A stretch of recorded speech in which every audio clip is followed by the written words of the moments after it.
एक आहे ना, टायगर होता. आणि तो टायगर कुठे चालत होता बच्चू?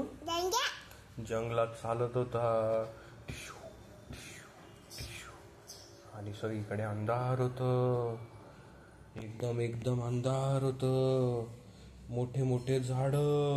त्याच्या जंगलात टायगर चालतोय. तेवढ्यात आहे ना, टायगरला आवाज आला. कसा आवाज आला बच्चू? आणि तो आवाज कोणाचा होता? मंकीचा आवाज होता. टायगर म्हणे, हे मंक्या, काय आवाज काढतोय? मग मंकीचा परत आवाज आला. कसा आवाज आला? टायगर म्हणे, हे मंक्या, तू परत जर का आवाज काढला तर मी तुला खाऊन जाईल. मंकी आहे ना बिचारा शांत पडून राहिला. मग त्याने आवाज नाही काढला. मग काय, टायगरनी बघितलं तिकडे मस्त छान जागा आहे झोपायला.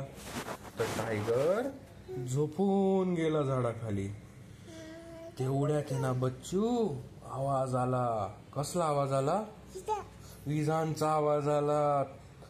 ढग वाजायला लागले आणि पाऊस चालू झाला. इतका जोरात पाऊस, इतका जोरात पाऊस की आहे ना, टायगरची झोप मोडली आणि टायगर रडायला लागला. कसा रडायचा बच्चू टायगर? असं, माझी झोप मोडली, मला झोपायचं होतं म्हणे, मी दिवसभर चाललोय, मला आराम करायचा होता. बघ काय, त्याचा आवाज ऐकून आहे ना मंकी आला. मंकी म्हणे, टायगर दादा, टायगर दादा, तू का बरं रडतो? मग टायगर दादा म्हणे, मला झोप येते आणि एवढा जोरात पाऊस येतोय, आता मी काय करू? मला थंडी पण वाजते, माझं गाव खूप पुढे, मला पूर्ण दिवस उद्या चालायचंय, आता मी आराम कस काय करू? मग मंकी म्हणे, टायगर दादा, तू काळजी नको करू, मी तुझी मदत करेल.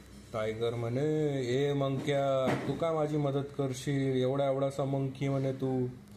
मग मंकी गेला आणि त्यांनी त्याच्या कोणाला बोलवलं? फ्रेंड्सला बोलवलं. मग त्याच्या फ्रेंड्सनी आणि मंकीनी टायगर दादासाठी काय बांधलं? घर बांधलं. मग टायगर दादा त्या घरात मस्त झोपला. त्याला थंडी वाजत होती, तर मग मंकीने त्याला पांघरायला दिलं. मग टायगर दादा छान झोपून गेला एवढ्या थंडीत. सकाळी उठला आणि त्यांनी मंकीला थँक्यू बोलला आणि मग तो त्याच्या गावी निघून गेला. संपली गोष्ट.